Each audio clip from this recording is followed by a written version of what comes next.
It started with the quiet, that sort of deep bones settling doesn't feel peaceful. It feels like something's missing, like sound itself got up and walked away. That's what I noticed first when I pulled off the two-lane back road in South Carolina and rolled into a clearing framed by swaying pines and brittle palmettos. The dirt road that brought me here was barely more than a suggestion, the kind of trail that looks like it hasn't seen another set of tires in months. And maybe that should have told me something. Maybe I should have listened to that voice, that still small voice in the back of my head, but I was tired. More than that, I was worn out in a way that sleep doesn't fix. So I parked my Volkswagen camper under the long shadow of the trees and told myself this place would be good enough for one night. The sun was low. Gold bled through the pine needles and the heat hadn't fully let go yet, even though it was nearly October. My name's Marcus, and I've been traveling solo up and down the southeast coast for a few months now. After losing my dad last spring, and after everything that came after, the long days of sorting through his things, the even longer nights of sitting in silence with a beer in my hand and 1,000 thoughts I couldn't say out loud, I needed to get out. To go somewhere. Anywhere. I thought solitude would help. I thought I could heal if I just kept driving. South Carolina had been on my list mostly for the coastlines, but I'd heard of some hidden camping spots farther inland. State forest land, wild and unmanaged, off-grid. A ranger I met down in Georgia scribbled a few coordinates on a napkin, told me about a spot where he used to go as a kid, a place called Crooked Hollow, said it was quiet, private, untouched. Just you and the trees, he said, with a kind of reverence. Now I understand what kind of reverence that was. I found it on the third try. First turnoff was blocked by a downed tree. Second one was too overgrown to risk the tires, but that third path opened like a tunnel, thick green swallowing the road on either side, but just enough room to squeeze my VW through. I drove until I couldn't see the highway behind me anymore, until the only thing I could hear was the insect thrum of forest dusk. I killed the engine and just sat for a minute. No cars, no other campers, no cell reception, just me. The first few hours were fine. I boiled some water for a cheap camp dinner, set up my little portable chair near the fire pit someone had clearly used once upon a time. Old, scorched rocks arranged in a crude ring, blackened with memory. I didn't light a fire myself. Something about this place made me feel like I should keep it dark, like firelight would attract something I didn't want to meet. That probably sounds paranoid, but I've learned to trust those small instincts. They're not always right, but when they are, they're the only thing standing between you and something you don't want to face. As night rolled in, the trees got louder, but not with wind. There wasn't any breeze, not even a whisper. It was the cicadas, maybe, or frogs. Something natural, I told myself. But even the natural has its limits, doesn't it? Because somewhere between twilight and true night, the rhythm changed. It started to feel like it wasn't insects I was hearing. It was something else, something that mimicked them, but not quite right. Too regular, too slow, like a tap, tap, tapping out a pattern on the edge of the dark. I stood up, half dared myself to shine my flashlight toward the tree line, but I didn't. I just sat back down and clenched my jaw so tight I could hear my own molars creaking. It's funny how fast the world can shrink when you're alone in the woods. Your senses twist inward. Every sound feels aimed at you. Every shadow leans in. I tried to distract myself, opened a book I'd read 3 times already, told myself to just breathe. But the sound kept coming. Closer, not louder, closer. And it wasn't a branch falling or a critter scurrying. It was too deliberate for that, like someone or something was walking on 2 feet, slowly, circling.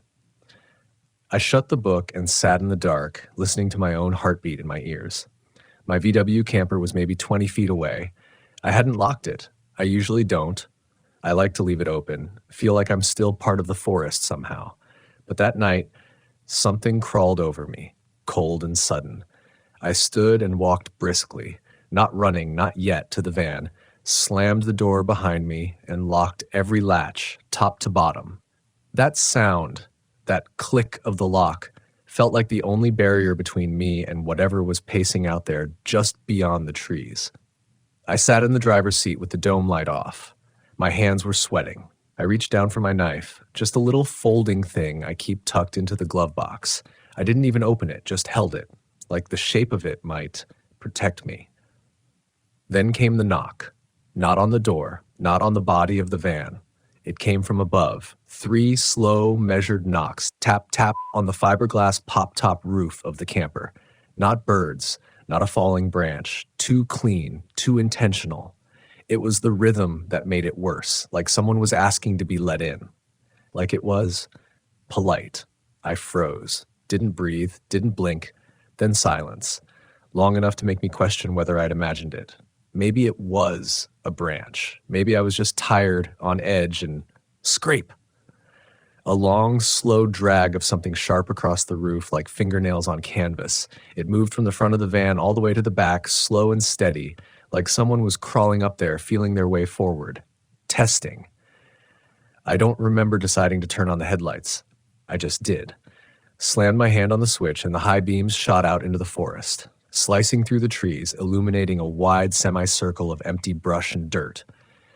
Nothing moved. Nothing ran, but whatever had been on top of the van was no longer making a sound. Then, soft thud. Behind me, I turned. Through the narrow slit of the rear window, in the faint light cast backward by the VW's interior, I saw it. A handprint. Not smeared. Not dirty. Not dusty. Just a perfect, clean print. 5 long fingers spread wide, pressed on the back window. Still fresh. Still there. I didn't move. Couldn't. That handprint on the back window was too clean, too precise, like whoever made it had placed it there slowly, with care. There was something human in the shape, yes, but not in the proportions. The fingers were just slightly too long. The curve of the thumb was a fraction too low. I stared at it like it might move again, like it might slide down the glass or tap once, just once more, but it didn't. It stayed. Still. Waiting. I don't know how long I sat like that, maybe minutes, maybe hours. Time had warped. In that van, locked inside my own fear, it felt like I wasn't just in the woods anymore. I was inside something, like the forest had become a mouth, and I had parked right on its tongue, and the trees were teeth closing in. The night didn't grow darker. It just grew deeper. The shadows pressed in as if they knew I couldn't run, as if they liked that. Eventually, I forced myself to move, slow and quiet, like sudden motion might provoke whatever had touched the window. I crawled into the back of the van, my eyes never leaving the handprint. I wanted to wipe it away, but something inside me whispered not to, like touching it would acknowledge it. Invite it back. I lay down on the bed, curled tight, knife still clutched in my hand. I didn't sleep. I couldn't. Every sound outside the van took on shape and meaning. The crackle of leaves became footsteps, the creak of metal became breath, and beneath it all, under the insects and night birds and the low hum of distant water, there was something else, a whisper I couldn't quite hear. Not words, just breath, a slow exhale. Like someone just outside the van was waiting for me to speak first. By the time the first hints of dawn painted the trees in bruised blue and copper, I had sweat through my shirt. My back ached. My eyes were dry and scratchy, but I was grateful because the night was over. The sun, even pale and weak, felt like salvation.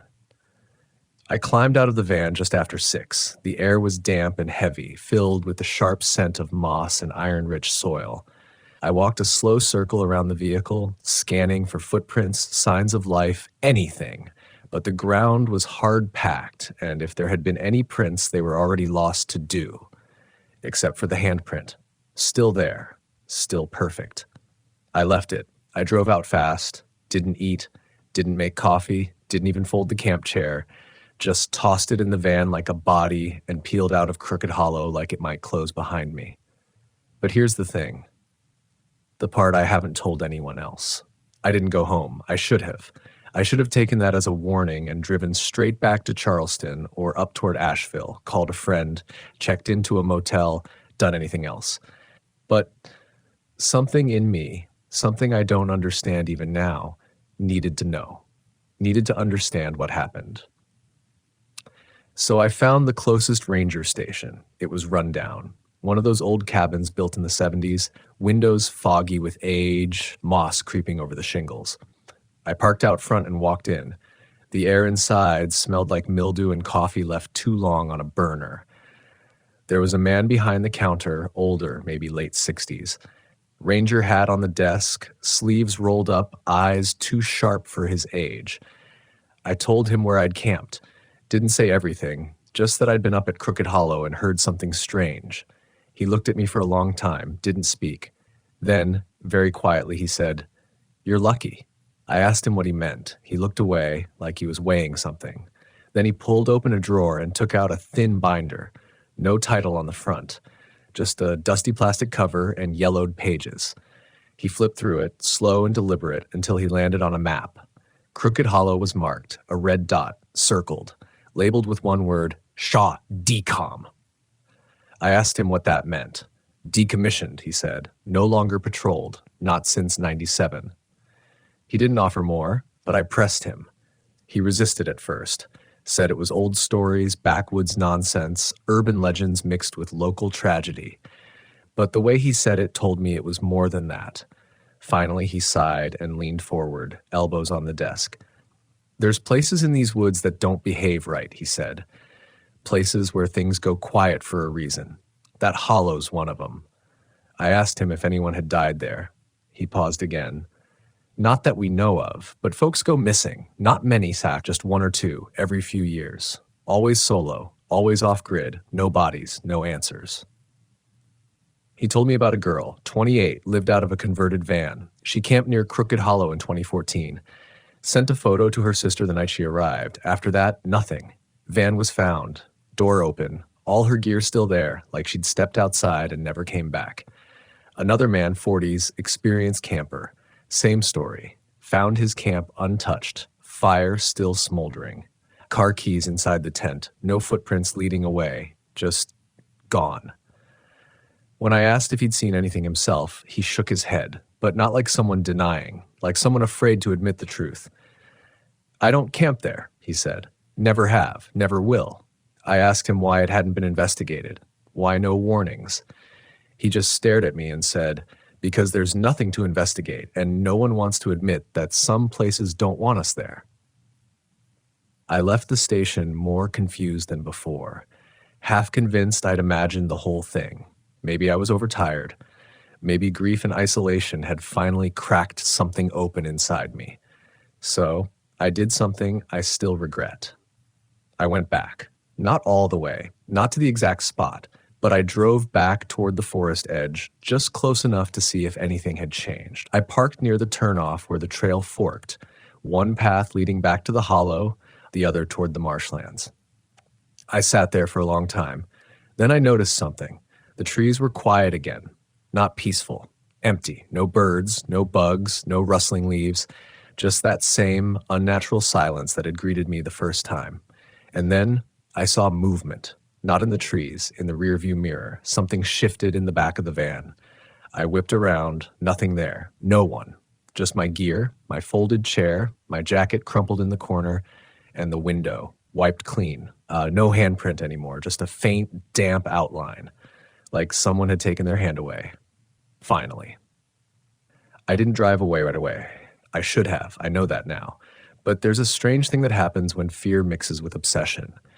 You start thinking if you just stay a little longer, look a little closer, everything will make sense. That the thing you felt wasn't real. Or worse, that if it was real, maybe you can catch it in the act. Shine a light on it, drag it into the daylight, and demand it explain itself. I was still staring at that faint outline on the inside of the rear window when my phone buzzed. No signal, of course. Just the alarm I had set the night before. It was noon. I hadn't realized how much time had passed. The woods looked the same, sunbeams cutting through the pines, shadows thick at their bases like spilled ink.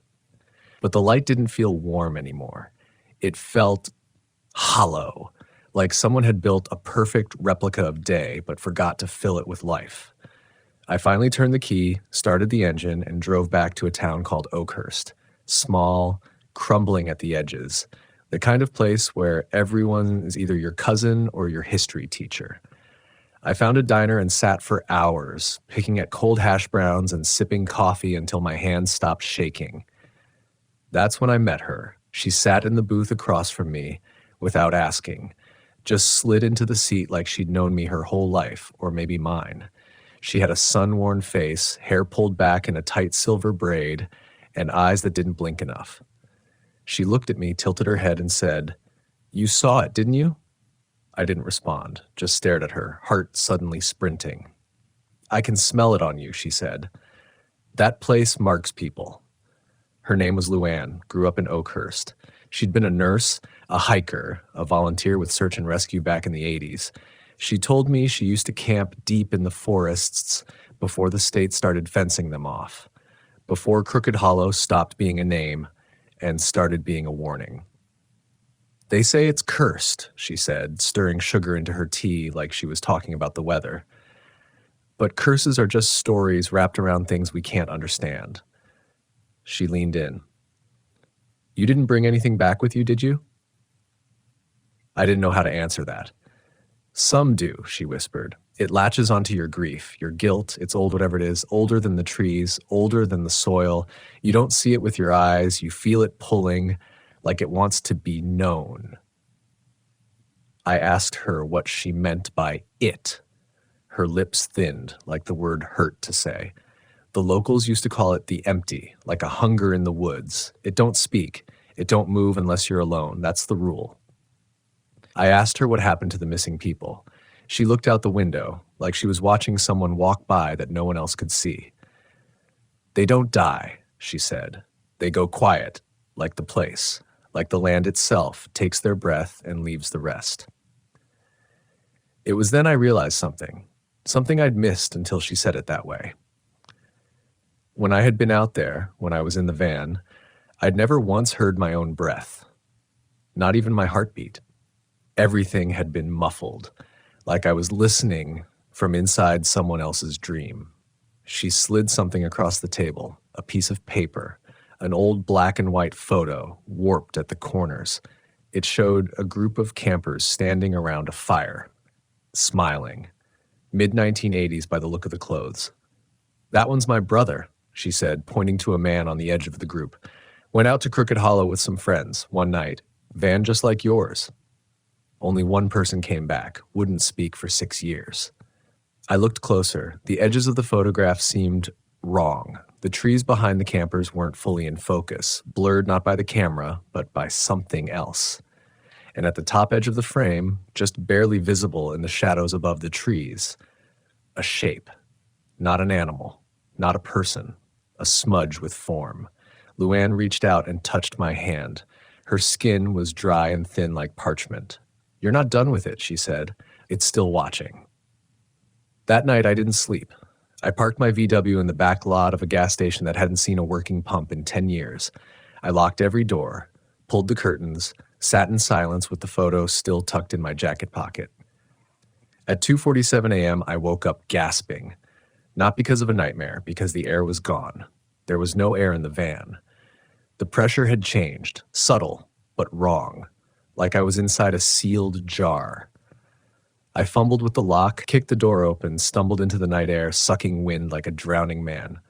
The forest across the road was pitch black, no moonlight, no stars, and then the smell, sweet at first, almost floral, then rotten, thick, chemical, like formaldehyde and spoiled fruit. I turned to the van, eyes stinging, nose running, and saw it. A second handprint. This one was on the inside of the window, right where I had lain down. I didn't scream. I couldn't. It wasn't fear that kept me silent. It was understanding. It had been in there with me. I stood there in the gravel, barefoot, blinking through the sting of that impossible smell, and watched the condensation from my own breath fog the glass just beneath the second handprint, the one that hadn't been there when I laid down, the one inside. It was smaller than the first, a little narrower, but not a child's. It was wrong in that same precise way, too long, too smooth, too symmetrical. Like it wasn't made by flesh and skin, but something that had studied hands and come close. Almost. I didn't go back inside the van that night. I sat on the bumper until morning, knees tucked to my chest, staring at the vehicle like it had betrayed me, like it had let something in. But it hadn't. Had it? The doors were locked, the windows sealed. Whatever got in didn't open anything. It was already there. I spent the next day driving, nowhere in particular, just away. I followed back roads without watching the signs, past pine farms and empty barns, cows that stood too still, like statues in the mist. Somewhere outside of Sumter, I stopped at a tiny one-room library and asked the woman at the desk if they had any local folklore books. She pointed me toward a creaky shelf that smelled of mold and forgotten dreams. That's where I found it. A thin, spiral-bound booklet printed in 1982. The Whispers of Watery, Local Haunts and Unsolved Mysteries. It had the kind of layout that made your skin itch. Typewritten blocks of dense text, scanned photos with warped shadows, and those haunting black and white maps where the land feels older than the ink. Crooked Hollow wasn't mentioned by name, not directly, but the coordinates lined up with something they called Dead Man's Pocket, a crescent-shaped dip in the land near the river where compasses stopped working and hunting dogs refused to enter.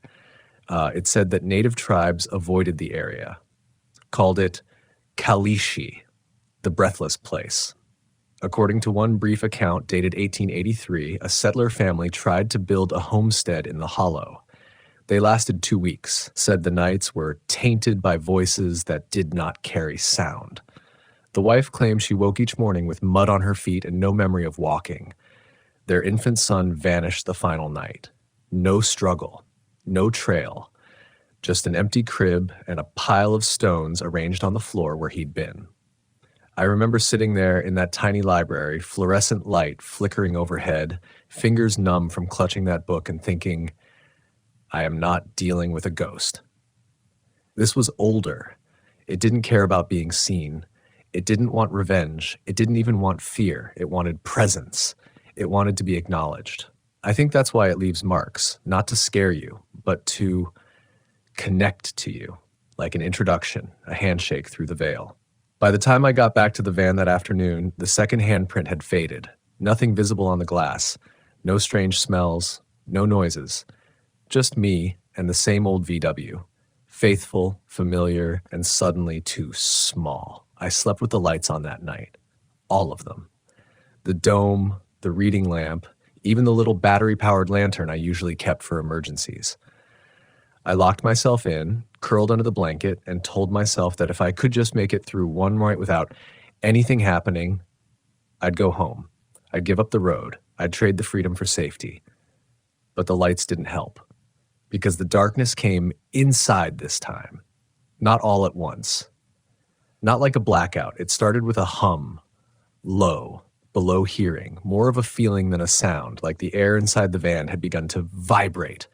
My phone screen went dim, then my lantern flickered, then the dome light popped and went out, just went out, like it had never been wired to begin with. And then silence, real silence, total, perfect, final silence. No breath, no heartbeat, no world.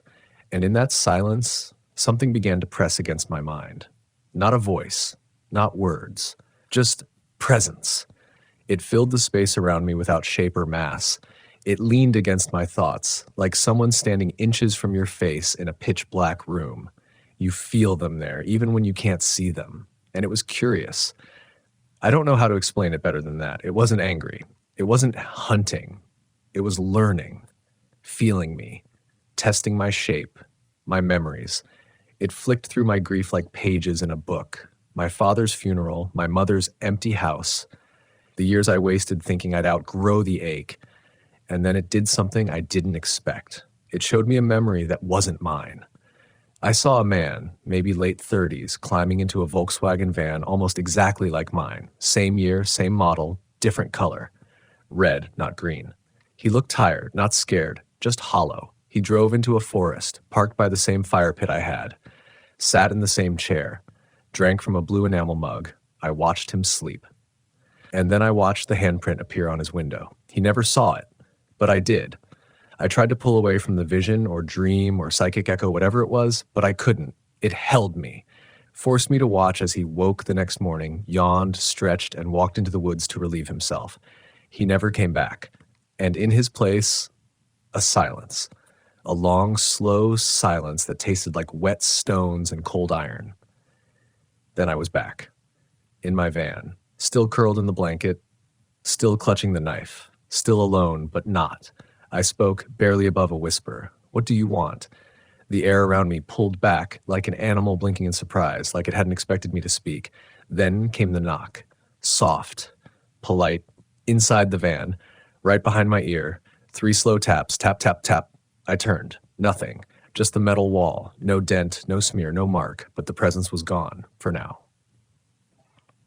I didn't sleep the rest of the night. I don't even think I blinked. I sat there unmoving, my back against the wall where the knock had come from, knife still clenched tight in my palm, as if the dull metal could anchor me in reality. But that was the problem now. Reality had shifted. What had once been a boundary between what was real and what was imagined had thinned to something more like gauze, and something on the other side was reaching through. At dawn, I started driving again.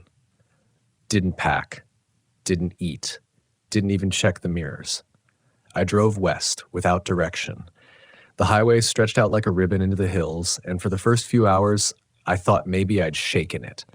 Maybe whatever had happened was tied to that place, Crooked Hollow. Maybe, like Luann said, it was territorial, ancient but confined, bound to that soil. But then the engine sputtered, just once, a hiccup, then again. I pulled off onto the shoulder, heart hammering, opened the rear hatch, checked the fuel, the cables, the battery. Everything looked fine. But the moment I slammed it shut, I heard it again. Tap, tap, tap. This time from the underside of the van. I dropped to my knees. Nothing there. No footprints in the dust. No claw marks. No leaking fluid. But when I climbed back into the driver's seat, something had changed. The smell. Not the rot from before, not the formaldehyde. This time it was damp, like old leaves, like the inside of a cave that hasn't seen sunlight in centuries. It filled the van, heavy and wet and deeply wrong. I cracked a window and forced myself to breathe slowly. It didn't help, because when I looked out the windshield, I wasn't on the highway anymore. I was in the woods, the same woods. Same damn clearing, same ring of blackened stones, same crooked trees and soured light. The engine was still running, the radio still humming, but the road was gone. My heart dropped into my stomach. I blinked hard, rubbed my eyes, looked again. No mistake, the hollow had followed me. Or maybe I had never really left. I threw the van in reverse, tires spinning, gravel spraying, but the van didn't move. Not backward, not forward. Just idled, like something had its hand wrapped around the frame and was holding me in place. That's when the mirror moved. Not the rearview mirror, the side mirror on the passenger side. It tilted downward, slowly, mechanically, angled itself toward the side of the van, and in it, reflected perfectly, was the forest. But not just trees, something else. Tall, still, pressed against the line between bark and shadow. I turned to look directly. Nothing. I looked back in the mirror. It was still there, closer now. Its outline was almost human. Almost, but wrong in all the ways that made my blood go cold. It had length, but not shape. Weight, but not presence. It was the idea of a figure, not the thing itself. I reached for the key, turned it, killed the engine, silence, and then a new sound. Breathing, inside the van, not mine, not mine. I turned slowly. Behind me on the back bench, the cushion was slightly indented, pressed down as if someone had been sitting there for hours, watching, listening. That's when I started to cry. Not because I was afraid, not exactly. It was something more complicated than that. It was recognition. Because I'd felt this before. Not here. Not like this. But in a hospital room 6 months earlier, sitting beside my father's bed, watching him fade, watching the light in his eyes dim, not from pain, but from release. There was a moment right before he died when he looked over my shoulder toward the empty corner of the room. And he smiled, not at me, at something behind me. I never forgot that smile. It wasn't peace, it wasn't comfort, it was acceptance. And now, here in this van, alone in the woods that weren't woods anymore, I understood what he'd seen. The empty. It had been with him, too. Not hunting. Not tormenting. Just watching. Waiting. Offering something none of us could articulate. I didn't scream. I didn't run. I just whispered, "What do you want from me?" And the cushion rose. Slowly, as if whatever had been sitting there no longer needed to hide. The smell vanished. The air grew crisp again. And then the mirror shifted back. Outside the windshield, the trees blurred. The light changed. And just like that, the highway returned. I was parked on the shoulder, blinking against the sun. The smell gone. The hum gone. No handprints. No knocks. Just silence. Clean, real silence. But I knew better. I hadn't escaped. I had been released. That's worse, because release means it let me go. Not because I won, not because I resisted, but because it had seen enough. I drove for hours without stopping, didn't check my phone, didn't eat, didn't think, just drove. The wheels hummed on the asphalt like a lullaby for the hollowed. My Volkswagen had never felt quieter. No rattling cabinet latches, no creaks in the floorboards, no coffee mug clinking in its holder. It was like the entire vehicle was holding its breath with me.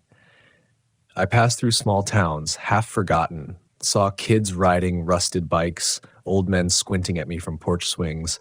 I kept thinking I'd pull over, get a motel, take a shower, sleep for 12 hours straight. But every time I eased my foot near the brake, I felt it again. Not a smell, not a sound, just a sense. Like a thread was still tied to my ribs, taut and invisible, tugging ever so slightly back toward the forest. It wasn't done with me. Not yet. I finally stopped in a town I didn't know the name of, parked outside a laundromat that buzzed with yellow light and moths the size of quarters. I sat in the front seat until my knees ached, watching the glow of the dryers spin through the window. I didn't go inside, just needed the light, I think. Needed something mundane, warm, human. That's when I noticed it. The photograph, still in my jacket pocket. The one Luann gave me, I pulled it out, hands trembling, and stared at it again. The campers, the fire, the blurred trees, the shape in the shadows. But something had changed. There was a new shape in the picture now. Closer. In the space just behind the man she said was her brother, where before there'd been only warped background, now stood a figure. Indistinct, like smoke in water. But there. And the worst part? It looked like me. Not exactly. The face was smudged, obscured, but the posture, the stance, the curve of the shoulders, it was me, watching them, watching him. I dropped the photo like it burned, stumbled out of the van into the gasping night air, lungs seizing as my knees hit the concrete. I wanted to scream, wanted to tear something open just to release the pressure building inside me. Because I understood now. The empty wasn't haunting me. It had entered me, not possession, not like movies. It had merged, slipped into some crack in my grief, nestled into the soft rot beneath the surface where I'd stored the things I didn't want to feel. The guilt, the shame, the helplessness, the silence. It fed on silence. That's why it picked me. That's why it chooses campers, people who choose to be alone, people who wrap themselves in the wilderness because they can't face what's back home. The empty doesn't come for the noisy. It doesn't like chaos or confrontation or movement. It waits for stillness, for someone who's already starting to disappear. It found me because I wanted to vanish. And I know that if I hadn't noticed it when I did, I wouldn't have. Not all at once. Little by little, my breath would have grown quieter, my shadow thinner, my voice softer, until one morning I'd have looked in the mirror and seen nothing at all, and the van would keep rolling. Driverless, just rolling. That's the worst part. It wouldn't have killed me. It would have emptied me, bit by bit, until I looked like all the others, until someone like me found an old photo, pointed at a shadow, and whispered, "That's where he went." I didn't drive after that. Not for days. Parked in a Walmart lot, bought a burner phone, called a therapist. I told him everything. Not the supernatural part, not at first, just the grief. The isolation, the dread that had followed me like a tailwind since the day I put my dad in the ground. He listened, didn't interrupt, didn't laugh. When I finally told him about Crooked Hollow, about the thing I'd seen, the knock on the glass, the photographs that changed, he didn't try to explain it away. He just said, "Sometimes the only thing that saves us from the dark is letting someone else in." That night, I did something I hadn't done since this started. I invited someone into the van, not to stay, just to sit. A woman I'd met near the laundromat, Anna, another solo traveler. We swapped stories, laughed a little, ate gas station peanuts, and watched the sky shift. And the strangest thing happened. The air felt lighter. Not clean, not yet, but less heavy. And when I woke the next morning, there were no handprints, no smells, no knocks, just sunlight, warm, real, indifferent. Like it had always been there, waiting. I didn't go back to Crooked Hollow. I never will. But it never really mattered, did it? Because places like that, they don't live on maps. They live in moments, in cracks, in those split seconds of silence when your mind drifts too far into itself and you forget who you are, or why you're here, or what you thought would come next. That's where the empty waits, not in the woods, not behind the tree, inside the pause. I kept driving for a few more months after that. The van became more than just a vehicle. It was a litmus test. Some days it felt clear. Other days, heavy. I learned to tell by the way the mirrors fogged in the morning, by how long it took for the air to move after I opened the door, by whether I could hear the birds outside or whether the world had gone still again. I never saw another handprint, but sometimes I heard it, that tap, tap, tap. So soft it could have been imagined, but never quite was. Eventually I made it up north, found a long-term campground on the edge of the Blue Ridge, stayed there for weeks. I set up string lights outside the van, built a little fire ring, started talking to people again. Nothing deep, just names, where you're from, what you're driving, what broke on your rig this week. Small human stuff. One night, a younger guy named Caleb, maybe 22, fresh out of something painful, asked if I ever camped alone. I nodded. He asked if I liked it, and I couldn't lie. I said I did. He didn't press, just looked out over the trees, quiet. Then he asked, "Did anything ever weird happen?" I didn't answer. Not at first. But then I realized if I didn't tell someone, really tell them, then whatever had touched me might just stay. Cling. Sink deeper. So I did. Told him the whole thing, and when I was done, he didn't laugh. He didn't say I was crazy. He just whispered, "I think I heard it once, but I didn't open the door." And I realized then it wasn't just my story. This thing, whatever it is, finds us. It follows solitude like smoke follows wind. And it doesn't always make itself known. Sometimes it just lingers, watches, waits for the silence in someone to deepen enough for it to move in. We mistake it for depression, for burnout, for homesickness, but it's older than that, older than our language for it. It's emptiness wearing our skin. A couple weeks later, I sold the van, not because I hated it, because I loved it too much. It had been my home protector, my coffin, my chapel, and it needed to rest. Some kid from Oregon bought it, full of energy, full of dreams. I gave him all my tools, my maps, my best routes, and when I handed him the keys, I looked him in the eye and said, "Never ignore the silence." He blinked, smiled like it was a joke, but I wasn't smiling. I moved into a small place after that, a real place. 4 walls, a table, windows that don't fog without cause. I see people now. I work part-time at a local outfitter, helping folks plan their routes, pack their bags. I still tell stories. Sometimes I write them down, but I don't camp alone anymore. And if you're listening to this, I want you to hear me clearly. Don't camp alone. I know why you think you should. I know the peace you're chasing, the escape, the healing. But there's something out there that hears that silence in you, the same way dogs hear thunder before it arrives.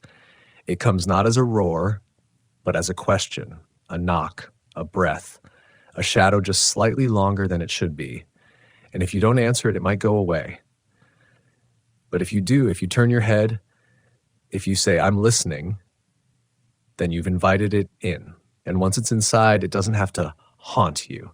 It just becomes part of the quiet. Every time you pause, every time you sit alone by the fire, every time you stare into the trees hoping for clarity, it will be there, watching from the edge of your reflection, waiting for your shadow to falter. So here's what I've learned. The only way to silence the empty is to speak, to tell, to remember, to connect. You don't need a crowd. You don't need noise. You just need another voice.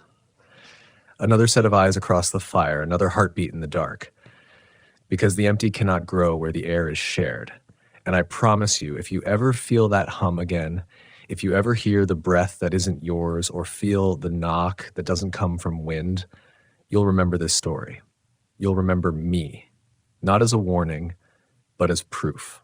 Proof that you can come back, even from there, even from the hollow. But only if you stop pretending the silence is your friend. It's not. It never was. So when you pack your gear, when you fill your cooler and map your trail, when you choose your spot and park your Volkswagen beneath those whispering pines, bring someone, anyone. Because if you don't and you sit alone by that fire too long, something might sit across from you and smile and wait and knock.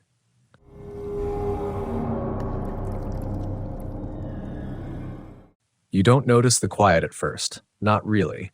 You just sort of breathe it in, like you're adjusting to elevation. It creeps in through the seams of the van, folds into the back of your throat, and waits there, like something watching you with its breath held.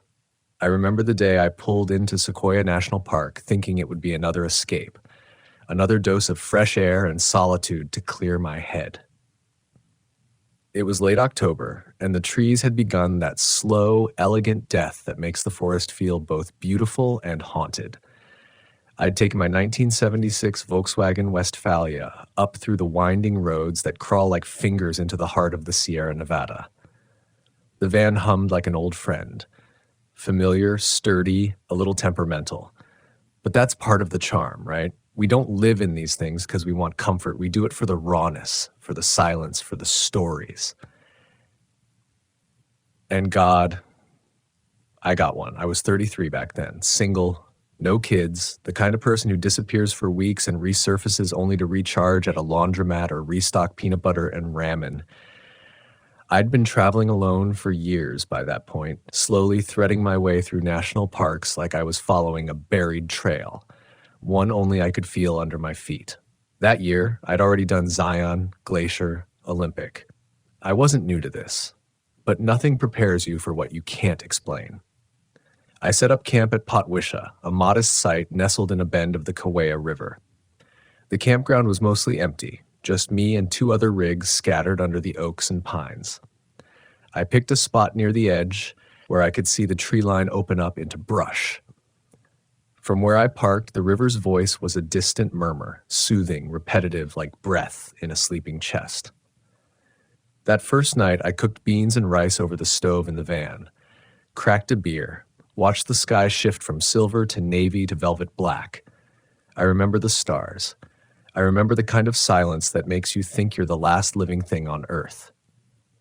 I even remember thinking, just for a second, that if something were out there, something watching, I wouldn't hear it until it was already inside. That was the first time I noticed the quiet wasn't right. It wasn't peaceful. It was strained, like the land was holding its breath.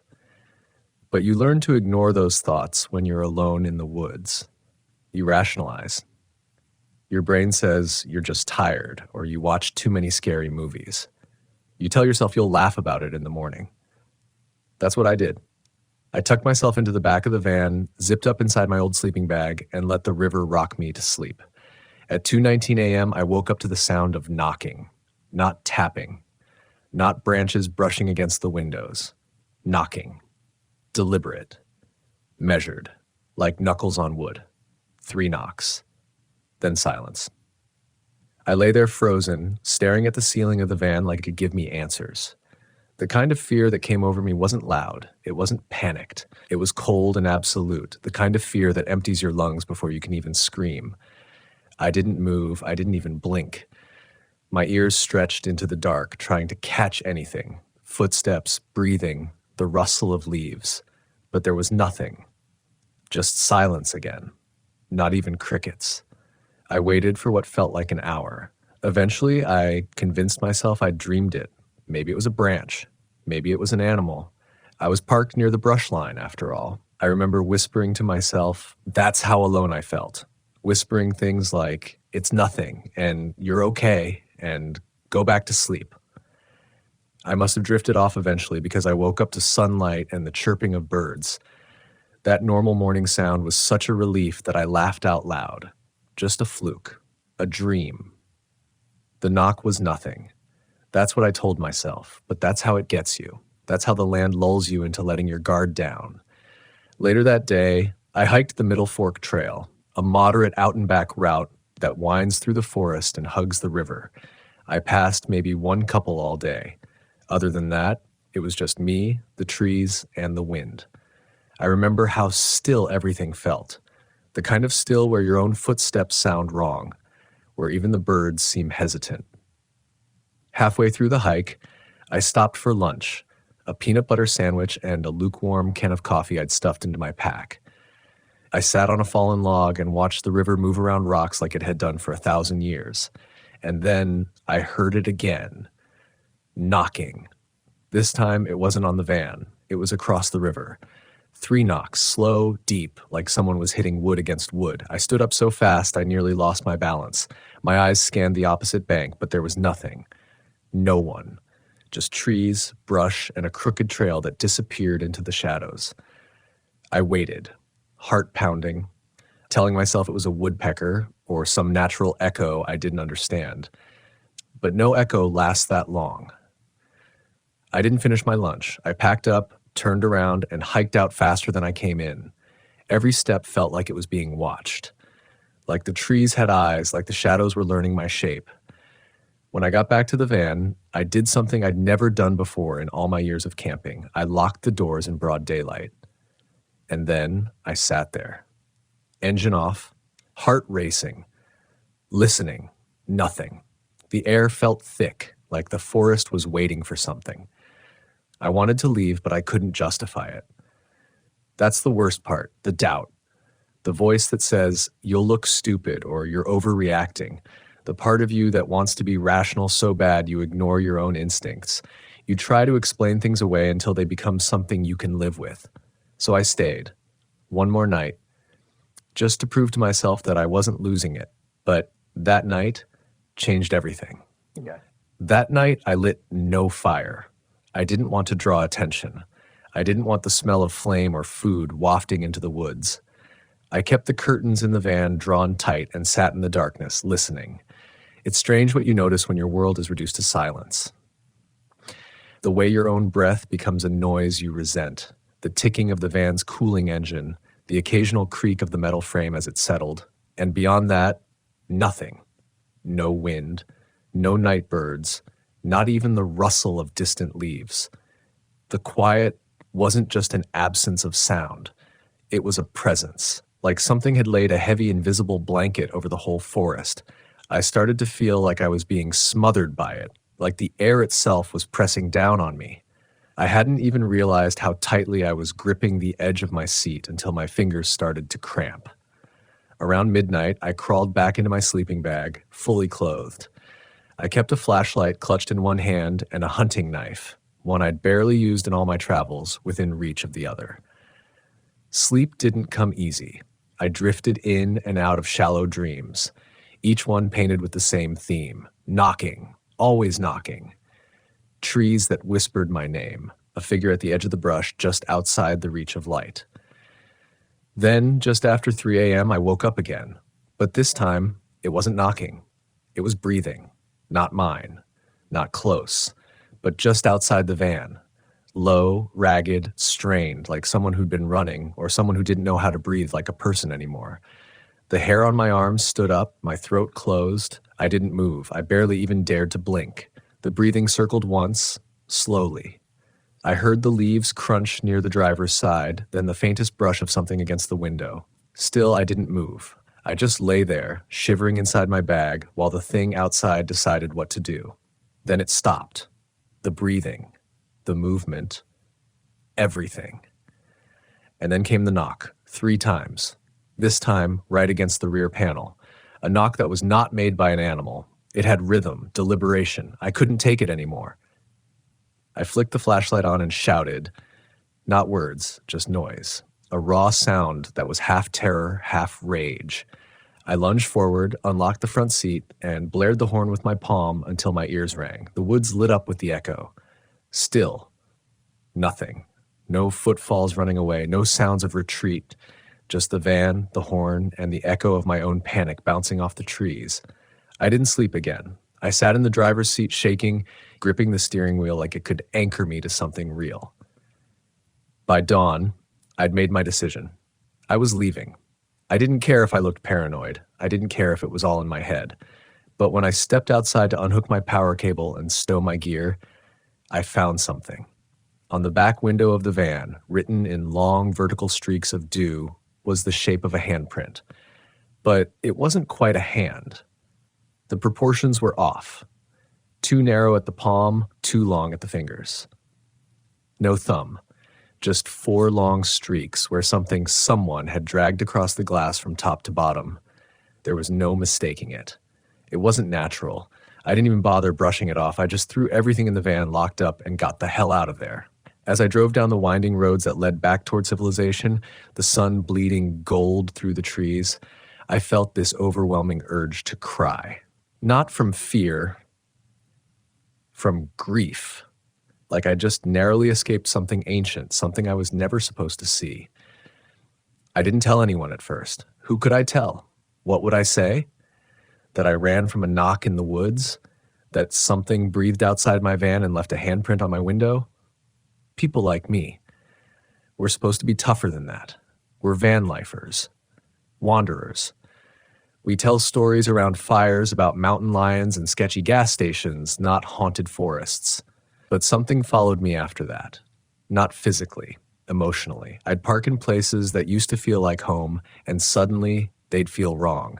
I'd stare into the brush at night and think about what could be just beyond the light. I started waking up at 3 a.m. almost every night. Not from noise, just from this knowing. And every once in a while, when I was camped alone, deep in the woods, I'd hear it again. 3 knocks. Always 3. Never more. Never less. Once in the Utah desert, once outside Taos, New Mexico, and again, most recently in Great Smoky Mountains National Park. That one almost broke me. I wasn't planning to stop in the Smokies. It wasn't on my route. I'd meant to keep east, hug the coast, let the Atlantic carry away whatever still clung to me. But something pulled me inland. Maybe it was curiosity, maybe it was unfinished fear, or maybe deep down I needed to face it again. Whatever it was. I remember the fog, that thick, milky veil that rolls down the slopes and wraps around everything like it's trying to muffle the world. I drove slowly. The Westphalia's headlights cut shallow slices into the mist, barely enough to make out the edge of the park road. The trees were shadows, tall, still, ancient. And for the first time in months, I didn't feel alone. I felt watched. The site I found wasn't a formal campground, just one of those backcountry clearings near Nolan Creek, down a dirt pull-off the size of a grave. The van barely fit, but that was part of the appeal. Remote, hidden, a place to reset. I told myself it would help, that I needed to confront the silence again, to reclaim it. But the moment I shut off the ignition, I knew I'd made a mistake. It was dead quiet, like the forest had turned itself off. I stepped out and heard nothing. No breeze, no insects, just that oppressive stillness that presses against your skin like humidity but colder, heavier. The fog never lifted. It settled into the trees like smoke from an invisible fire. I didn't unpack much. Just enough to boil water for instant noodles and sit beneath the lifted hatch of the van, staring into the white wall of mist. I ate in silence. Every bite tasted like ash. I slept fitfully that night, wrapped in the familiar smell of my van, old blankets, spilled coffee, pine needles ground into the floor mats. But comfort wasn't enough. Not here. At 3:07 a.m., I woke to the sound of something brushing against the van. A slow, dragging movement, like cloth or skin along metal. It started at the rear panel and moved toward the side, then stopped. I held my breath. Then One knock, and another, and another. 3. Always 3. I bolted upright, heart hammering. I wanted to scream, but my throat locked shut. I reached for the flashlight, turned it on, and swept it across the interior. Nothing inside. But outside, the light barely pierced the fog. I couldn't see past the windows. Everything was swallowed in that ghostly white. I cracked the side window an inch, just enough to listen. Silence. And then I heard it. Not a voice. Not a sound I could describe. It was a feeling, like something whispering directly into my nerves. A sensation that crawled down the base of my skull and unfurled behind my eyes like ink in water. You don't belong here. I don't know how I understood it. There were no words, but the message was clear. You were warned, and you came anyway. I should have left right then, but I couldn't move. My limbs were ice. My lungs felt too shallow. It was like the air itself had turned into something I wasn't allowed to breathe. And then I saw them. Not people. Not animals, figures. 3 of them, barely visible through the fog, standing just at the tree line. They didn't move, didn't speak, just stood there, tall and thin and utterly still, like saplings that had chosen to grow in the shape of watchers. I shut the curtain and backed into the driver's seat, turned the ignition. Dead. No sound, not even a click. The van, my refuge, my lifeline, had betrayed me. I sat there shaking, clutching the steering wheel, willing the sun to rise, and eventually it did. Slowly, reluctantly, the fog began to thin. The figures were gone. The air warmed. I opened the door and stepped out like someone crawling out of a grave. There were no footprints, no signs of anything. But on the side of the van, smeared into the dew like someone had dragged wet fingers across the paint, were 3 long marks, parallel, downward. And on the ground directly behind the van, something had been carved into the dirt, not by a boot, not by a tire, by a finger. One word, etched in careful strokes, stay, not go, not run, not leave, stay, as if the forest had already decided. I didn't stay. I didn't even pretend to. As soon as the van stuttered to life, by some mercy or malfunction resolving itself in the rising heat, I threw it into reverse and peeled out so fast I nearly scraped the entire undercarriage on the rocks. I didn't care. I didn't care about the tires, the suspension, the engine light blinking like it had something to say. I just drove. Down winding trails, through thickening daylight, away from the trees that watched and the dirt that whispered. I didn't breathe until I hit asphalt, and even then, it was shallow. For the next week, I slept in truck stops, crowded parking lots, anywhere with the safety of humming generators and diesel engines nearby. Places that smelled like cigarettes and coffee and oil instead of moss and secrets. I thought that would be enough. I thought noise and people and the nearness of city lights would push the fear back into the dark corners where it came from. But it followed, not in footsteps, not in any visible way. It followed in silence. In the way night would creep faster, shadows stretching like they had intent. In the way dreams came louder, closer, more vivid. In the way I started hearing knocks even when I was wide awake, on metal restroom stalls, on the back door of gas stations, on my thoughts. Always 3. I became paranoid. I told myself it was stress, that I needed to reset, get a routine, eat better, sleep earlier. All those things we pretend will fix us when we're unraveling, but none of it mattered, because what I saw in the Smokies had changed something. Not just in the van. Not just in the forest. In me. It wasn't just fear anymore. It was familiarity. Like I'd met something that recognized me, and now I recognized it back. It started small. I'd wake up to things moved, my boots turned the wrong direction, the fridge slightly open, my notebook missing a page.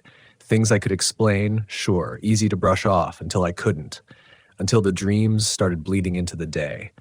I was camped near Lassen Volcanic National Park, one of those dispersed sites far enough from the main road that no one bothered you, but close enough that the rangers didn't scowl.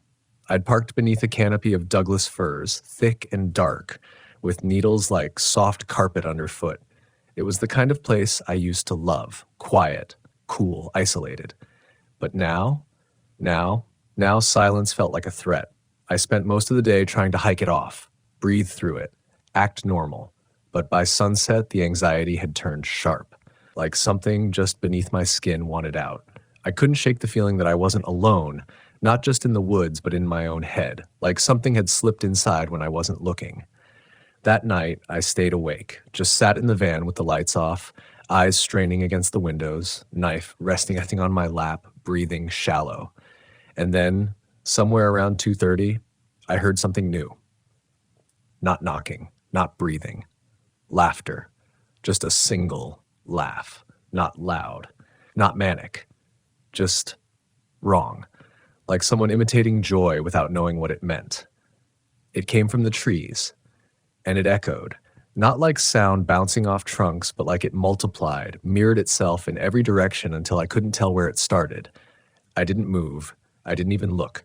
I just turned on the van, headlights off, and rolled backward down the dirt trail until I could turn. And I drove. Through the dark. Through the trees. Through the rising question in my chest. What is happening to me? Because it wasn't just the sounds anymore. It was memories. But not mine.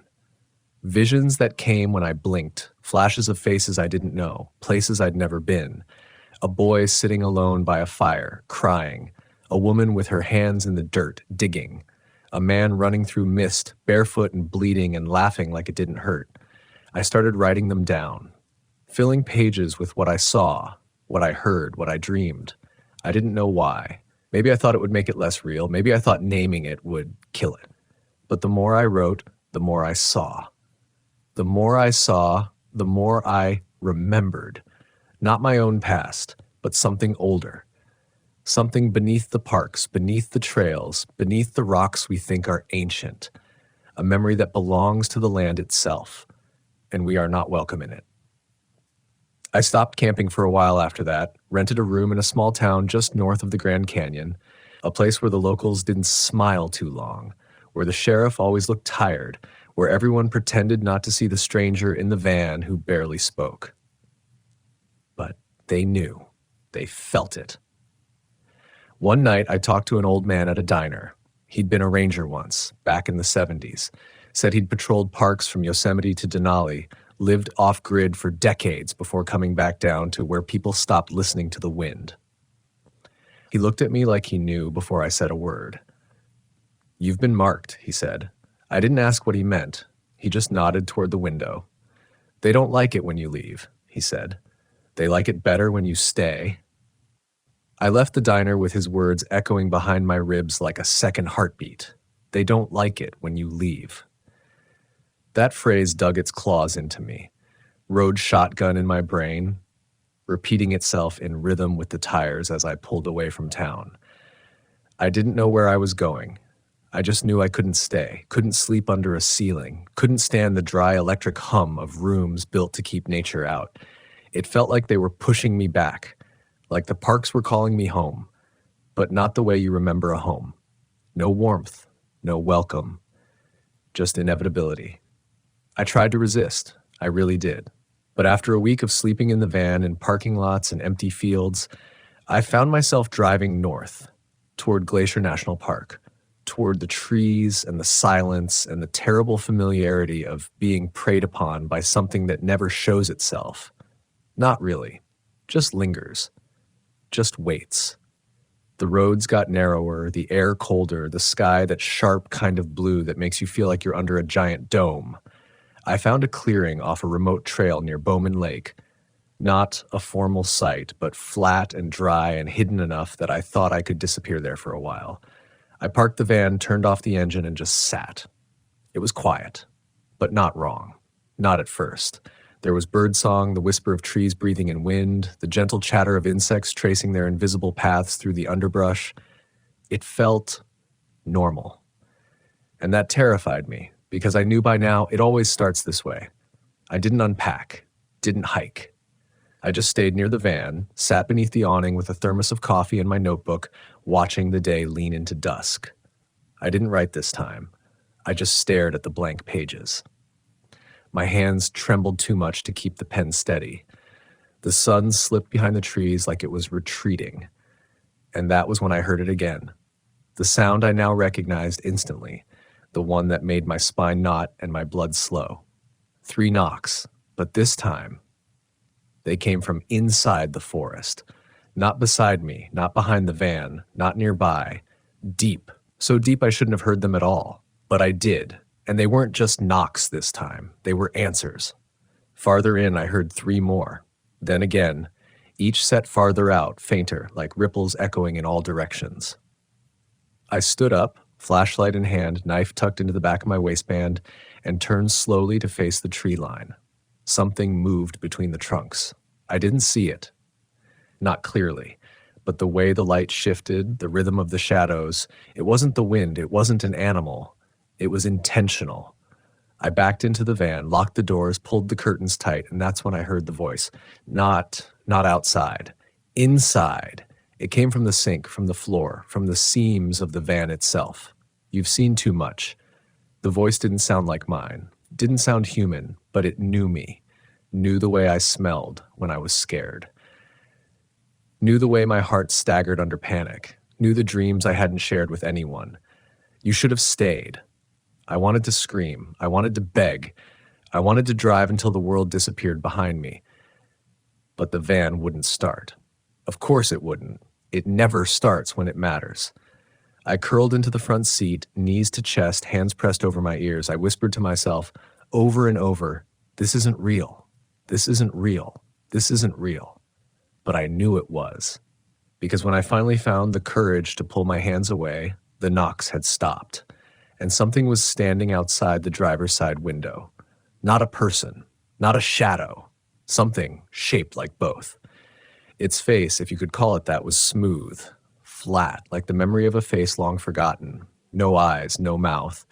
Just the idea of a thing that used to be a man and never quite finished becoming something else. It raised one hand, long and pale and wrong, and tapped on the glass. 3 times. I shut my eyes, and when I opened them again, it was gone. The sun was rising, the birds had returned, and the van, without hesitation, started on the first turn of the key. I didn't question it. I didn't dare. I drove without stopping until my arms ached from gripping the wheel, until the mountains flattened and the forest gave way to open desert. I didn't sleep, didn't eat, didn't think. Just ran. But you can't outrun something that's already inside you. That night, parked on the edge of a dry riverbed, I finally opened the notebook again. And what I found wasn't blank. Pages, dozens of them, filled with writing I didn't remember. Not my handwriting, not my words, descriptions of places I've never been, dates I don't remember living, names I don't know, and one phrase repeated over and over in red ink that smeared like blood into the paper's grain. The parks remember. The land remembers.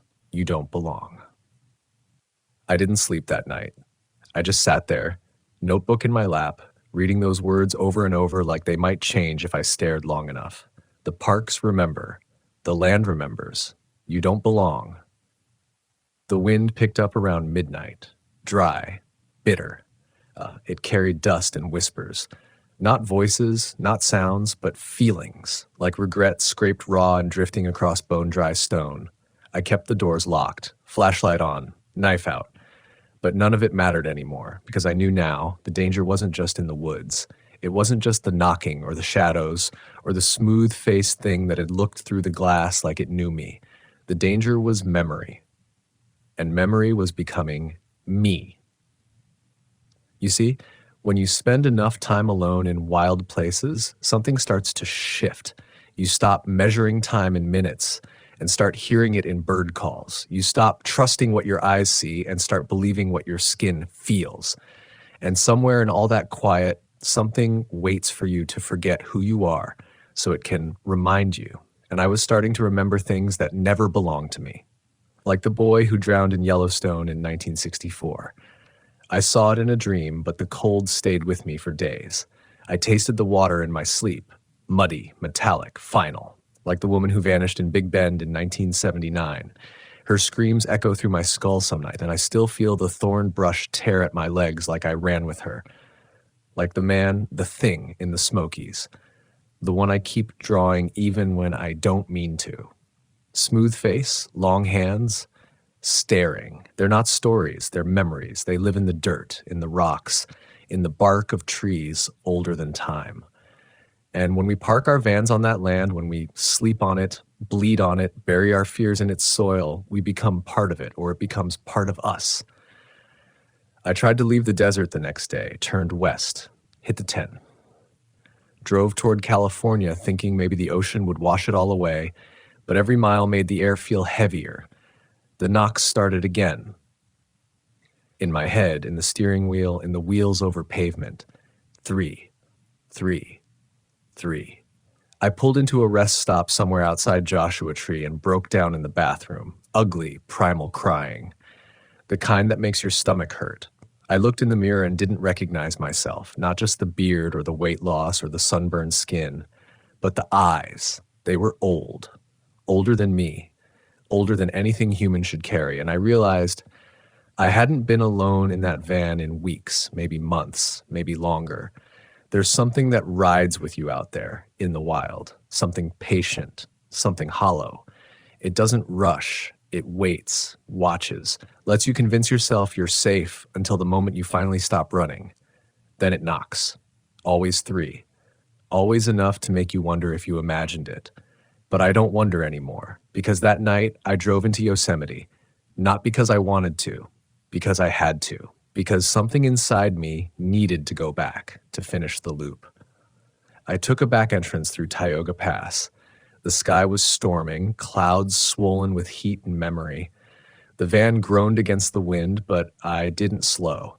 I drove like I was being pulled, like the road had teeth sunk into my engine. I didn't stop at the campground. I didn't stop at the ranger station. I drove straight into the forest until the road narrowed and the asphalt cracked and the trees leaned in like they knew I was coming.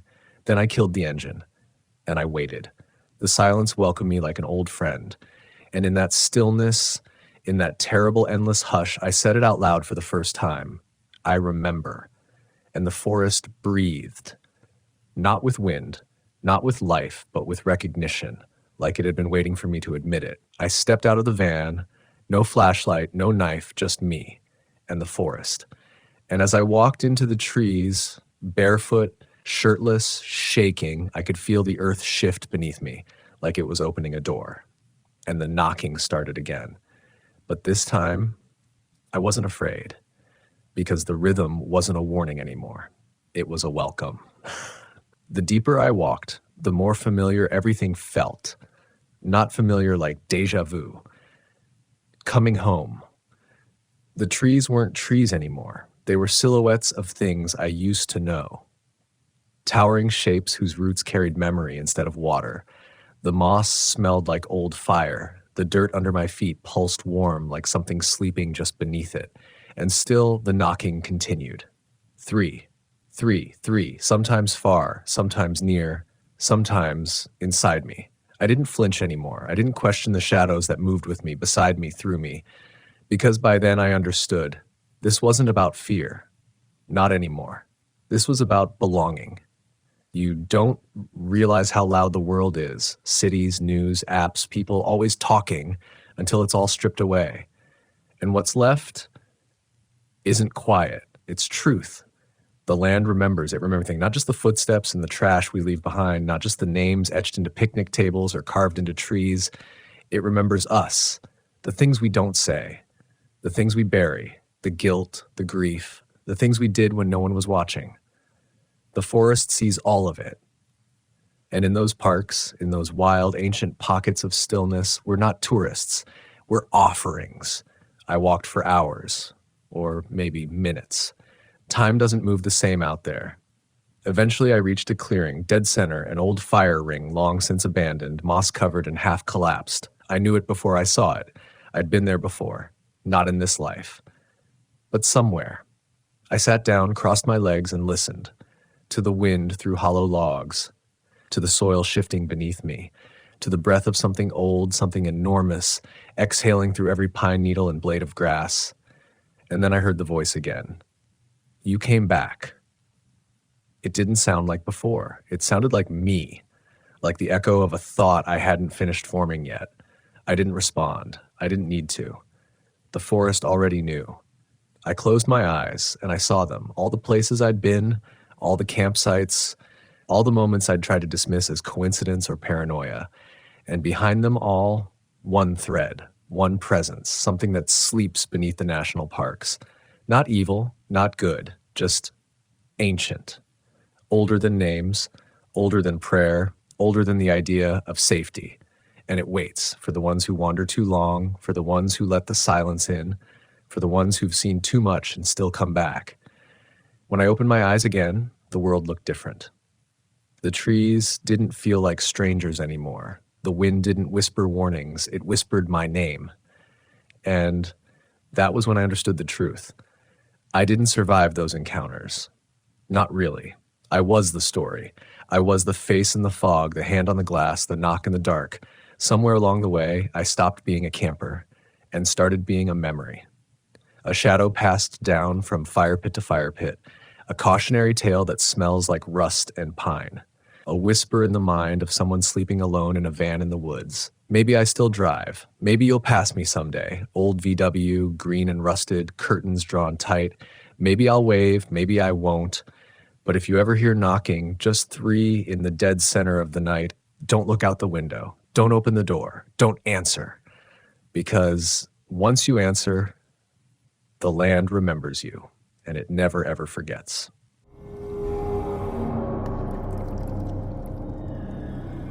You don't really hear the quiet until you've lived in chaos. You don't feel the weight of silence until you've been surrounded by the noise of people, buildings, plans, deadlines. But I'd driven away from all of that. That summer, I wanted the silence. I craved it, maybe even needed it, though I wouldn't admit that out loud. My Volkswagen Westphalia had become my refuge, my escape pod from the suffocating predictability of city life. I'd left behind the clutter, the traffic, the sleep-deprived conversations that always circled back to what's next. I wanted to breathe again, to remember what pine needles smelled like in the morning dew, to wake up with bird song, not car horns. And so I found myself alone in South Carolina's Francis Marion National Forest, just a few miles off a little gravel road that probably hadn't seen more than a dozen cars all year. The forest here wasn't like the ones up north. It had a swampy, slow dream quality to it. Spanish moss dripped from trees like old secrets, and the air felt thick, alive, like it was listening. The ranger I'd checked in with gave me a strange look when I said I'd be camping alone. He asked if I had bear spray. I laughed and said, "For what? This isn't Montana." He didn't laugh back. Just said, "Out here, the wildlife don't always act like they're supposed to." That should have been my first clue. I parked in a small clearing, about 40 feet off the narrow dirt path that passed for a road. There wasn't a soul in sight. Just me, my van, and a cathedral of ancient trees towering over my little slice of solitude. I cracked open a beer, unfolded my chair, and sat beneath a canopy of stars that seemed brighter than any city night could ever allow. And for a while, everything was perfect. The fire crackled lazily beside me. Crickets sang in rhythmic pulses. The air cooled just enough to bring relief from the day's humidity. I was drifting in and out of that half-sleep state when I heard it. A crunch. Not the dry twig kind of crunch that squirrels make. Not even the clumsy stomp of a deer. This was slower, heavier, something bipedal. I froze. At first, I thought it might be a person, maybe another camper wandering too close. But that didn't make sense. The nearest marked site was miles away, and I hadn't seen a single vehicle all day. My fire was small, just a soft glow now. I killed the lantern to be sure. Darkness swallowed everything. And then I just listened. Another step, closer. I held my breath. The crunching stopped, maybe 20 feet from the edge of my van's headlights, if they'd been on. But they weren't. It was pitch black. I clicked on my flashlight and swept the beam across the tree line. Nothing, just branches waving gently in the breeze. Leaves dancing in shadows. No eyeshine, no silhouette. I waited. 5 minutes passed. 10. Maybe I imagined it. I convinced myself it was just a raccoon or a boar rooting around, maybe even the trees shifting in the wind. The mind plays tricks, especially when you're alone. I packed up the chair, kicked some dirt over the fire, and climbed into the van. Locked both doors. Tried to laugh at myself, but the sound didn't come out right. It felt forced. I left the window cracked just a bit for air, just enough to let the night whisper in. And that's when I heard it again. Not footsteps this time. Breathing. Close. Just outside. Low, wet breaths. Measured. Intentional. Something was standing right outside the van. I didn't move. I didn't even blink. My ears strained toward the silence like they were trying to stretch beyond the steel of the van. But the breathing was there. Unmistakable. Wet, deliberate exhalations. Not frantic or rapid like an animal sniffing. It was steady. Almost human. I pressed my back against the bed, heart pounding so loud I was sure whatever was out there could hear it. The van's thin metal walls had never felt so flimsy. I wanted to grab my flashlight again to shine it through the small crack in the curtain, but I couldn't. Something in my gut told me not to. It was instinct. The same ancient reflex that makes a deer freeze in headlights. I knew in a place beyond thought that if I moved, if I made a single sound, something would change. Something would happen. The breathing shifted slightly, just enough for me to tell it had moved a step closer. I closed my eyes, held my breath, and prayed. Not in words, not to anything specific. Just that wordless begging you do when you realize you're utterly out of control. And then it stopped. No footsteps, no retreating rustle, just absence. A deeper silence than before. I waited for what felt like hours, but couldn't have been more than 30 minutes. My legs were cramping, my mouth had gone dry. Finally, when the chill in the air began to sting my skin, I peeked out from the curtain. There was nothing, no shadow, no shape, just the faint outline of trees under starlight and the embers of my long-dead fire. I should have driven away then. Started the van and bounced my way out of that forest as fast as those old shocks would carry me. But I didn't.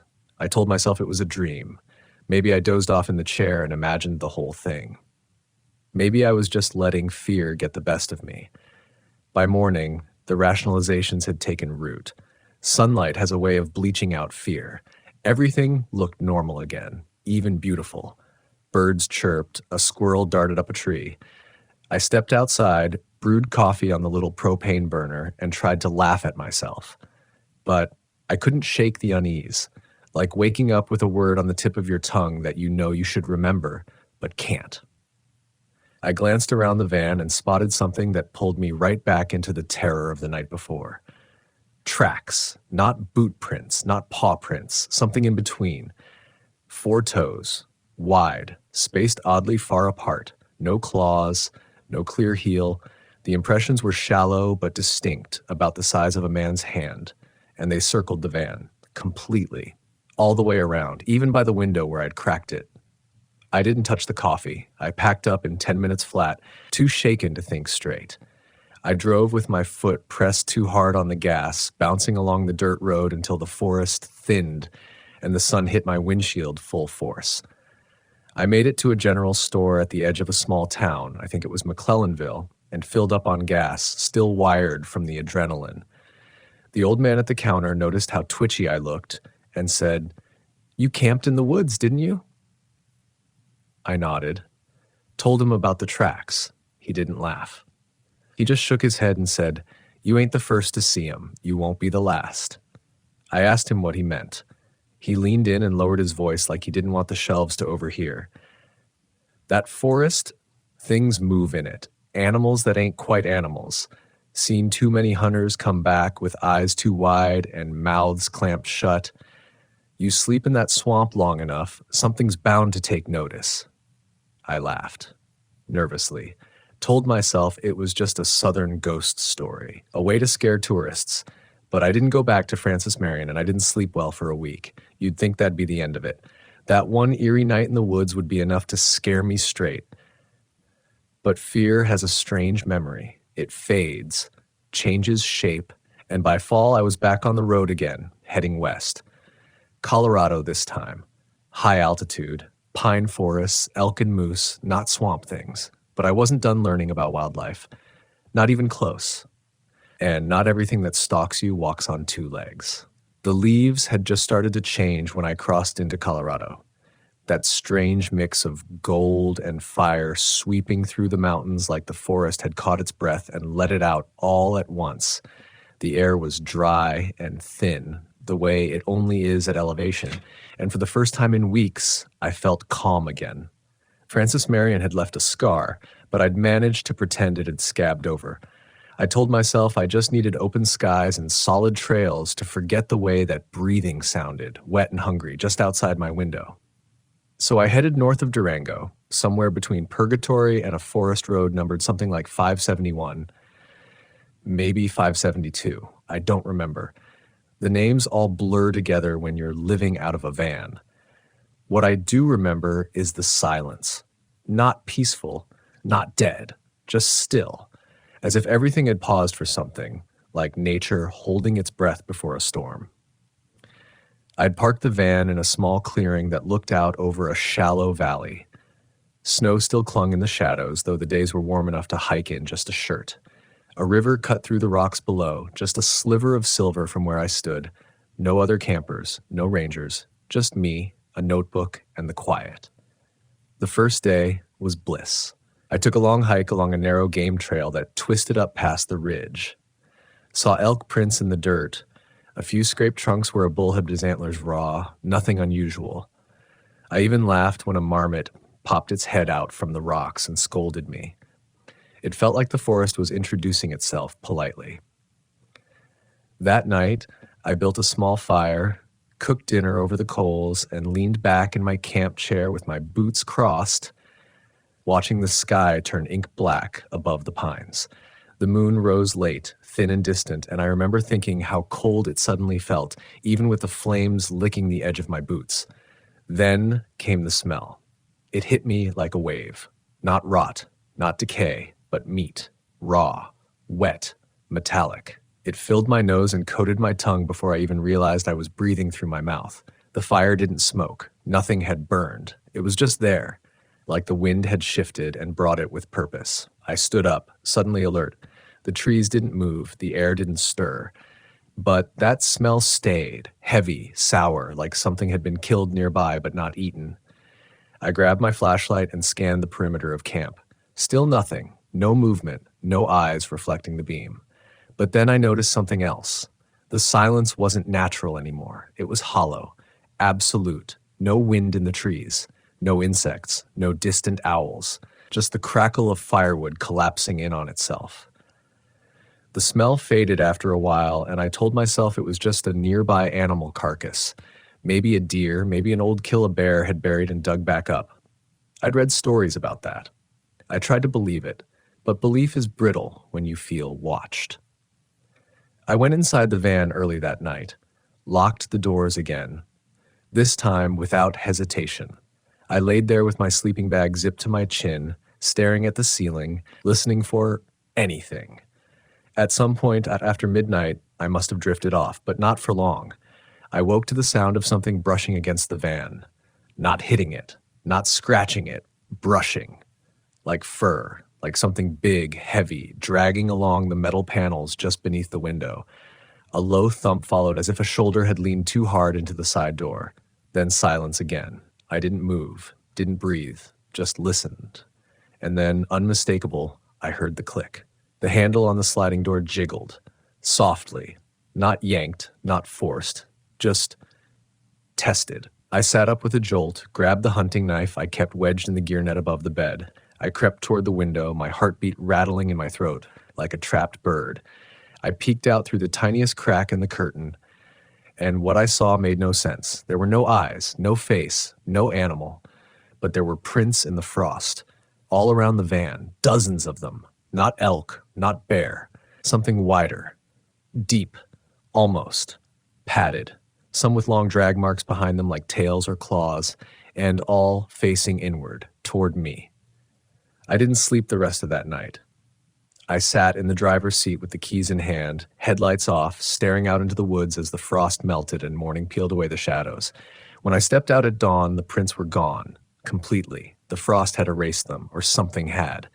There were no blood trails, no signs of feeding, no scat, no fur, no broken branches, Just my fire pit, my van, and a gut level knowing that I'd been surrounded, watched, by something that didn't care if I believed in it or not.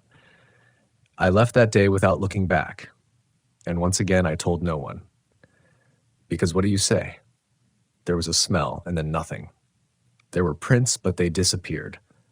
No one wants to hear that kind of truth. And yet it wasn't even the last time. I didn't plan to go to Arizona. After Colorado, I had promised myself I was done with isolation. I told myself I'd only camp in public sites, the ones with neon-colored tents, screaming kids, and drunk guitar players by the fire. Noise had started to feel like a shield. But there was something in me I hadn't yet made peace with. Something that needed to be tested again, or maybe just punished. So I found myself cruising south on Highway 191, windows down, dry air blasting through the cabin of my Volkswagen. I was heading toward the Chiricahua Mountains, a strange, ancient place on the border between desert and high sky. People call it the land of standing up rocks. The name fits. Columns of volcanic stone shoot into the air like broken teeth, scattered across the landscape like they've been watching time erode itself. The place felt old, not like old buildings, older than bones, older than fire. And it felt hungry. The dirt road that led to my site wound like a cracked spine through the valley. It was mid-afternoon when I arrived. My van coughed a little at the incline, the tires grumbled on the gravel, but eventually I parked at a primitive spot between two boulders that looked like they'd been carved by hands no human ever claimed. The sun was ruthless, not hot, violent. It didn't shine so much as it beat down, turning the sky white and the shadows razor sharp.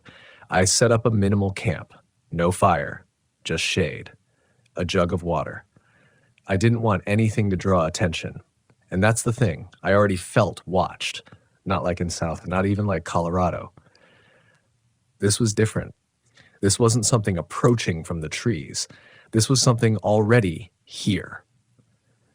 I hiked a short trail behind camp that led to a natural rock bridge. The view from up there could have convinced a man the earth was still sacred. Mountains folded over themselves like sleeping giants. Dust swirled in patterns too precise to be random. And off in the distance, a mirage, maybe, a thin, jagged peak that shimmered like it didn't want to be seen. But it wasn't the view that stopped me in my tracks. It was a sound, high-pitched, not constant, just there, like a tone playing right at the edge of hearing, too low to be tinnitus, too sharp to be natural. I turned around, nothing, but the rocks felt wrong, like they had shifted a little. I made it back to the van just as the sky turned amber. The desert sunsets are supposed to be beautiful. Painted skies, deep shadows, coyotes howling. But this one felt like it was leaking. Like the color bled out of the horizon too fast, the light faded too quick. And as the temperature dropped, so did my stomach, because the moment night fell, truly fell, I heard the sound again. Only louder, closer, not a tone anymore, a clicking. At first I thought it was the van cooling down, metal pops, a creaking roof.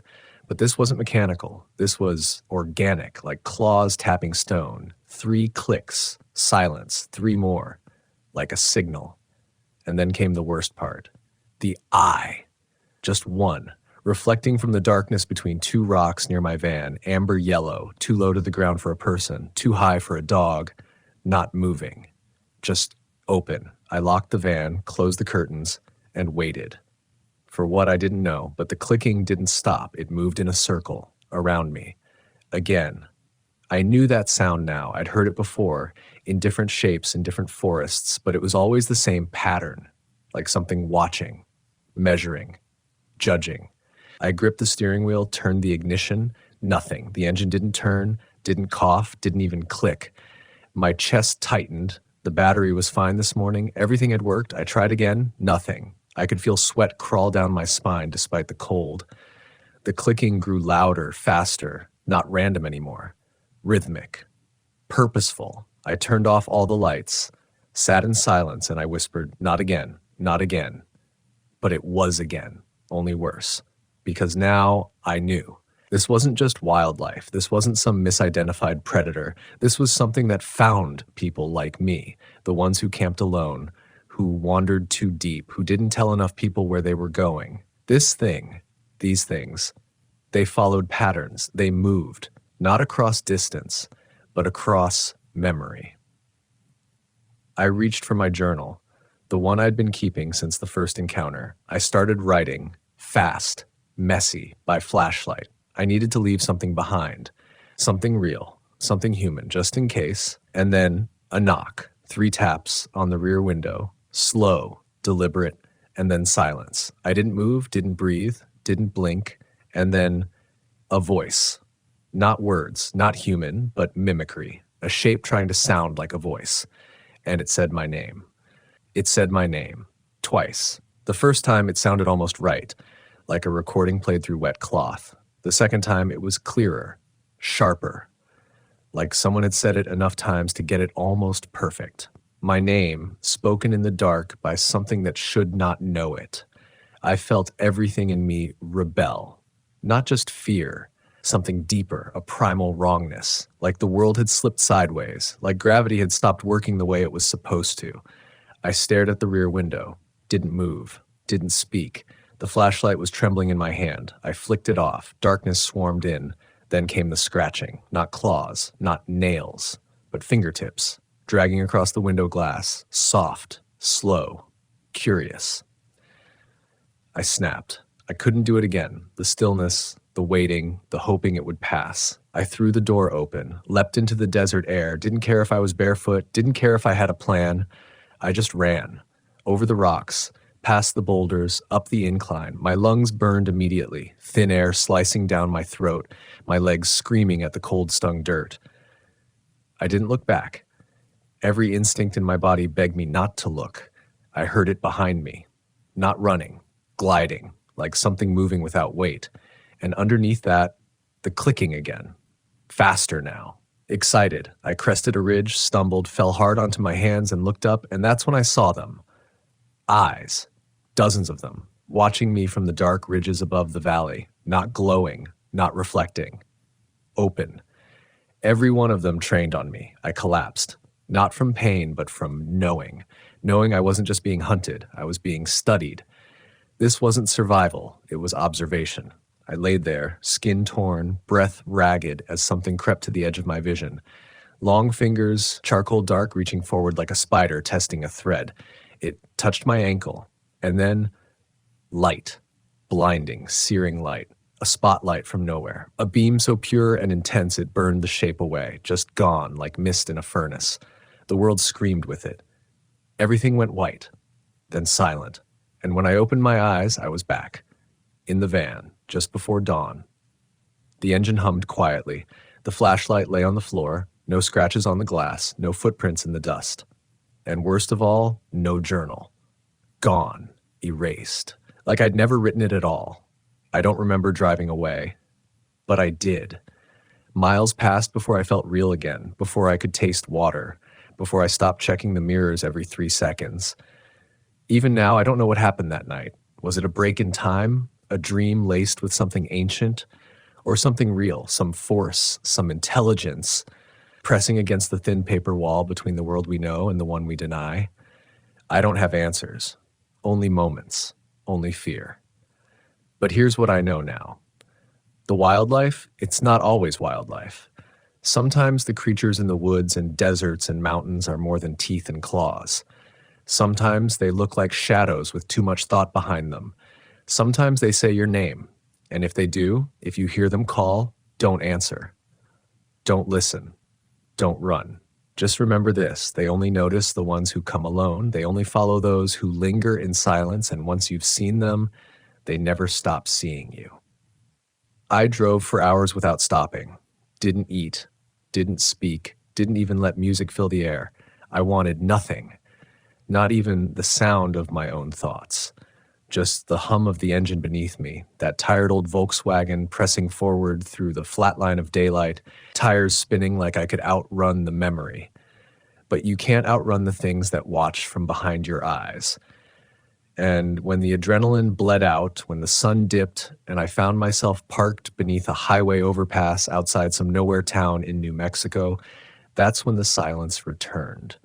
Not the quiet of the forest or the hush of deep snow, but the silence inside your body. the one that comes when you've been cracked open and there's nothing left but truth.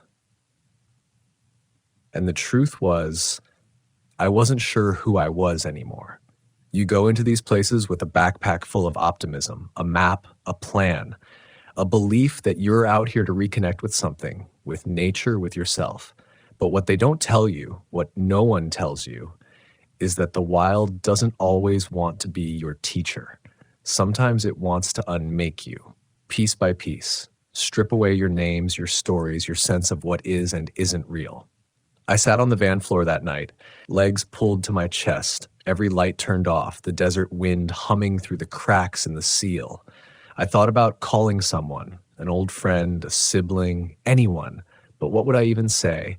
That something called my name in a voice that wasn't human, that I saw eyes in the desert, watching, waiting, not from instinct, but from intent? No, that kind of truth is too big for a phone call. So I sat there, let it sink in, and as the hours dragged on, the fear began to twist into something else.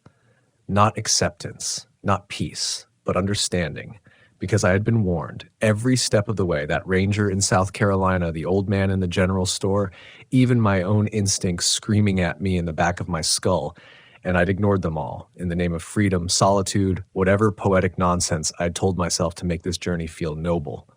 But now I knew better. Solitude isn't always noble. Sometimes it's a doorway. Sometimes it's an invitation. And once you open it, once you stand alone beneath a silent sky and stare long enough into the dark stares back. It changes you. Not just in the ways people expect. Not just wariness, caution, paranoia, but something deeper. Something cellular. You stop trusting your own senses. You hear footsteps in leaves and assume they're more than deer. You smell blood where there is none. You hear your name when no one's around. And worst of all, you stop telling people. Because some part of you begins to wonder if maybe, just maybe, you were supposed to be found. That maybe these things don't choose random victims. Maybe they choose the ones who are already breaking. Maybe they whisper to the ones who want to disappear.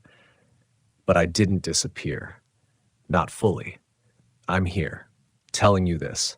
Not because I want to scare you, not because I want to play prophet or warning bell, but because I know somewhere out there, someone like me is packing up their van right now, checking tire pressure, filling the cooler, picking out a spot on the map that's just remote enough, and they're thinking it won't happen to me. But I want you to hear this. Really hear it. There are things in this country's wild places that have nothing to do with the animals we know. They don't walk like predators. They don't breathe like prey. They exist in the cracks between what we believe is real and what we choose to ignore. And they are very, very aware of us, especially when we come alone, especially when we stay quiet, especially when we forget that the silence of the woods or the desert or the mountains is not always empty.